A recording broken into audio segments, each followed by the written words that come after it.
14ই August 2024 রাত 11:55।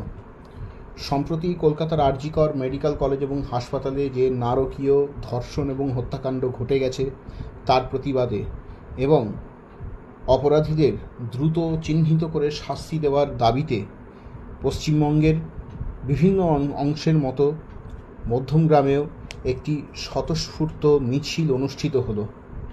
এই মিছিলে কোনো সংগঠন বা কোনো রাজনৈতিক দলের ছত্রছায়ায় না থেকেও হাজার হাজার মানুষ জড়ো হয়েছিলেন এবং 5 থেকে 85 বিভিন্ন বয়সের, বিভিন্ন পেশার, বিভিন্ন ব্যাকগ্রাউন্ডের মানুষ